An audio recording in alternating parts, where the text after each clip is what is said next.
नमस्कार। आज का हमारा टॉपिक है आदर्श या अनुकूलतम जनसंख्या अथवा ऑप्टिमम पॉपुलेशन।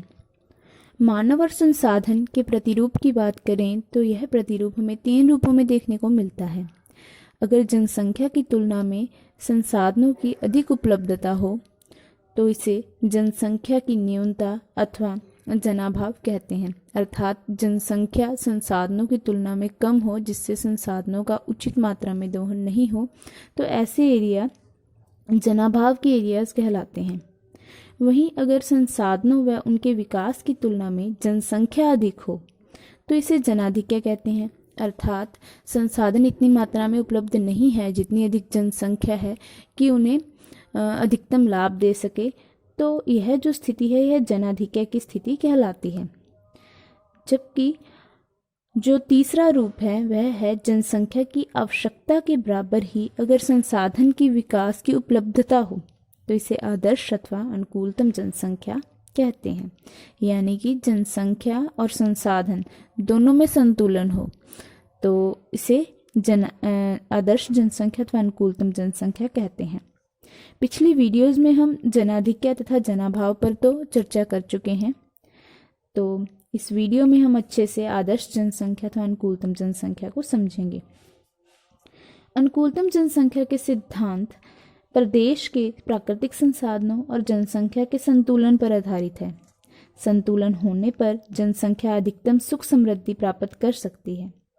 आदर्श जनसंख्या या अनुकूलतम जनसंख्या वह है जिसके द्वारा अधिकतम मानव कल्याण हो सके। ध्यान रहे कि वह जनसंख्या जिससे कि मानव का अधिकतम कल्याण हो सके वही अनुकूलतम जनसंख्या कहलाती है। डॉल्टन महोदय ने अनुकूलतम जनसंख्या को व्यक्त करने के लिए एक सूत्र दिया था। वह था असंतुलन बराबर असंतुलन ज्ञात करने के लिए उन्होंने दिया था कि actual population minus optimum population upon optimum population. और इसमें यदि असंतुलन 0 है तो इसका मतलब है कि प्रदेश की जनसंख्या अनुकूलतम है, और यहीं अगर 0 से अधिक है यानी कि जो असंतुलन है वह धनात्मक में आ रहा है तो इसका अर्थ है कि उस क्षेत्र अथवा उस प्रदेश में जनाधिक्य यानी ओवर पॉपुलेशन पाया जाता है।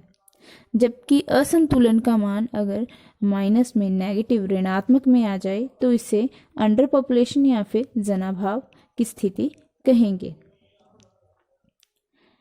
अनुकूलतम जनसंख्या की स्थिति में देश या वह क्षेत्र खुशहाल की स्थिति में होता है। उसकी आर्थिक उन्नति चरम बिंदु पर होती है। यदि इस स्थिति में जनसंख्या वृद्धि को नियंत्रित कर लिया जाए तो खुशहाली टिकाऊ यानी स्थायी होती है।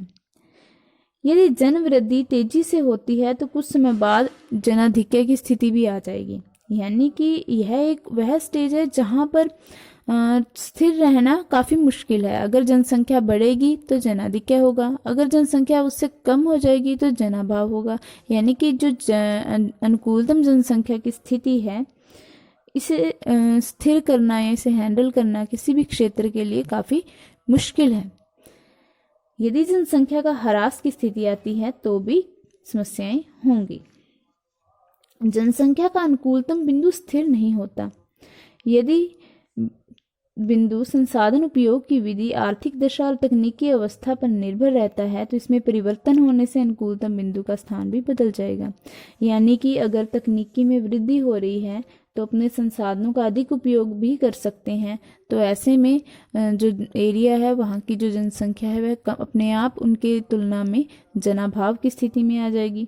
जबकि किसी कारण से वहाँ के जो संसाधन हैं, अगर संसाधनों में कोई हानि पहुँच जाए और कोई ऐसी प्राकृतिक आपदा या कोई ऐसी स्थिति आ जाए जिससे उस क्षेत्र के जो संसाधन हैं उनमें कमी आ जाए तो उनकी जनसंख्या में परिवर्तन हुए बिना ही वह जो एरिया है वहाँ पर जनाधिक्य की स्थिति उत्पन्न हो जाएगी।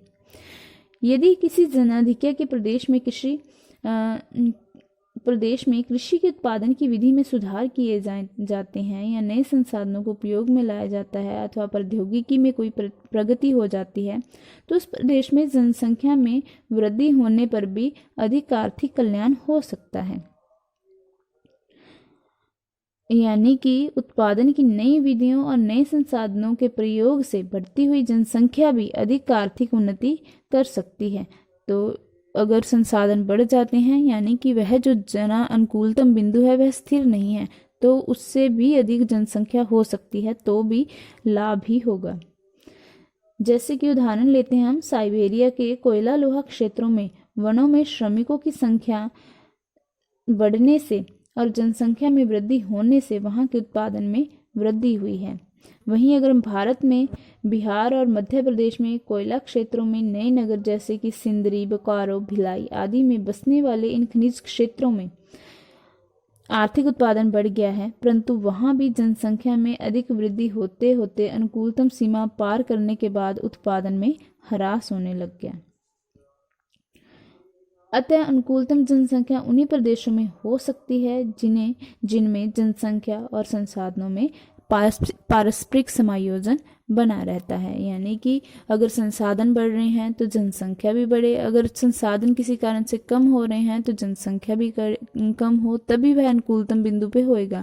अनुकूलतम बिंदु बढ़ भी सकता है, अनुकूलतम बिंदु कम भी हो सकता है, परंतु अनुकूलतम बिंदु वही होता है जिसमें जनसंख्या और संसाधनों के मध्य समायोजन बना रहे। तो यह था अनुकूलतम जनसंख्या। धन्यवाद।